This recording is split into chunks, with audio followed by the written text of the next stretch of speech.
Hello बच्चों, आज का सुविचार सफलता की राह लगातार ज्ञान प्राप्त करने की राह है। तो बच्चों, इस सुविचार को अपनी कॉपी में लिखेंगे आज आप। और आज हम सूरज का गोला पाठ 7 सूरज का गोला के भाषा ज्ञान एवं अभ्यास के प्रश्न करेंगे, जो आपको पाठ्य पुस्तक में ही करना है, आपकी प्रतिभा की पुस्तक में ही करना है।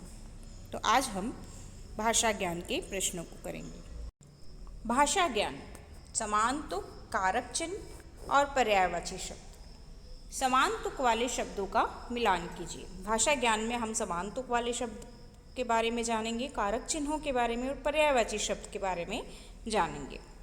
समान तुक वाले शब्दों का मिलान। गोला, समान तुक यानी बच्चों ऐसे शब्द जिनके अंतिम स्वर एक जैसे होते हैं, जैसे गोला, खोला, आया गया, है ना, खोना, पाना, तो जिसमें एक जैसी रिदम होती है। गोला, खोला, मेरे तेरे, चीज बीज, शोर मोर, मच नच, है ना। तो ये इनके आपको मिलान करना है। ये बुक में ही करना है, कॉपी में नहीं करना है। उसके बाद आता है बच्चों कारक। हम जब ग्रामर पढ़ेंगे, व्याकरण पढ़ेंगे, तो हम अवश्य ग्रामर के कारक के बारे में पढ़ेंगे।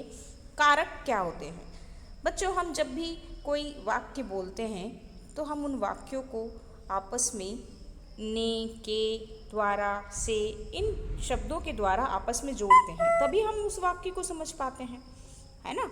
अगर मैं कहूँ कि रीना खेलने,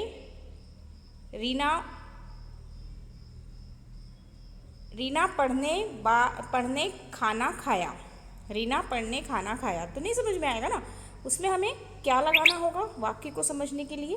रीना ने पढ़ने के बाद खाना खाया, ने के बाद, है ना।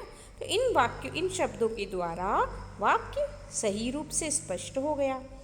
तो बच्चों, ऐसे शब्द जो संज्ञा या सर्वनाम का वाक्य से संबंध जोड़ने का काम करते हैं, उन्हें कारक कहते हैं।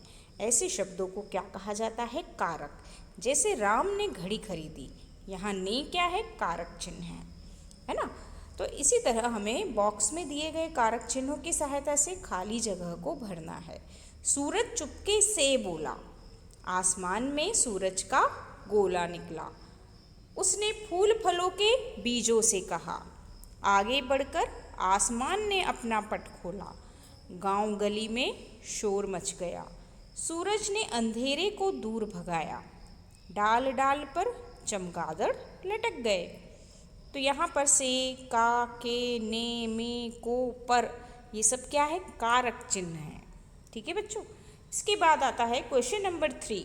दिए गए शब्दों के पर्यायवाची शब्द वर्ग पहेली में से ढूंढकर लिखिए। यहाँ पर हमें पर्यायवाची शब्द को ढूंढना है और लिखना है। सूरज, सूर्य, रवि, फूल, सुमन, पुष्प, पंछी, खग, पक्षी, आसमान, नभ, गगन। ठीक है, तो ये आपके प्रश्न हैं जो आप पुस्तक में ही करेंगे, किताब में ही करेंगे। अब बच्चों कुछ और जानकारी है, जैसे कि सूर्य की किरणें एक छोटे से क्षेत्र में सीधे पड़ती है, इसलिए वहाँ गर्मी अधिक होती है। लेकिन जहाँ पर सूर्य की किरणें बहुत अधिक फैल कर पड़ती है, वहाँ पर कम गर्मी होती है। हम देखते हैं ना, हमारे भारत में भी कुछ ऐसे प्रदेश हैं जहाँ पर बहुत ठंडी होती है, बर्फ़ जमती है, और कुछ ऐसे प्रदेश हैं जहाँ पर बहुत अधिक गर्मी होती है। तो वहाँ वो किसके कारण होता है बच्चों? सूरज के कारण ना, कि जहाँ पर सूरज की किरणें सीधे क्षेत्र में पड़ती है, सीधी पड़ रही है, वहाँ पर गर्मी अधिक होती है, और जहाँ पर कम पड़ती है, ज़्यादा फैली हुई रहती है, वहाँ पर गर्मी कम होती है। तो ये कुछ जानकारी है। इसके बाद इस कविता में आओ कुछ नया करें, उसमें है कि इसमें सूरज की शक्ति और सुंदरता का चित्रण है। तो आप चाहें तो चांद पर भी ऐसी ही एक सुंदर कविता लिख सकते हैं। उस कविता की पहली पंक्ति हो सकती है, कितने सुंदर चंदा मामा। अब आगे की पंक्ति आप खुद जोड़िए और एक बढ़िया सी कविता लिखिए, फिर उसे सबको सुनाइए। सूरज का गोला हर जगह प्रकाश फैलाता है ना। तो सूरज के गोले को हम देखते हैं ना कि सूरज का गोला जब बारिश होती है तो हमें दिखाई नहीं देता है, है ना। बारिश के समय हमें सूरज नहीं बादलों में छिप जाता है, और ठंड में सूरज की रोशनी हमें अच्छी लगती है। गर्मियों में बहुत अधिक तपन होता है, बहुत अधिक गर्मी लगती है, सूरज की किरणें बहुत ऐसा लगता है जैसे बहुत आग बरसा रहा हो, हम कहते हैं ना आग बरस रही हो जैसे, इतनी गर्मी हमें हो जाती है। तो ऐसे मौसम के अनुसार सूरज में हमें परिवर्तन देखने को मिलता है। तो बच्चों, ये आओ कुछ नया करें में पहला वाला जो कविता है, जिसमें चंदा मामा पे कविता लिखनी है, ये कविता भी आप लिखेंगे कॉपी में, ठीक है। चंदा मामा पर खुद लिखेंगे, खुद बनाकर लिखेंगे। और खेल खेल में, अब इसमें ये हमें नहीं करना है खेल खेल में, ठीक है।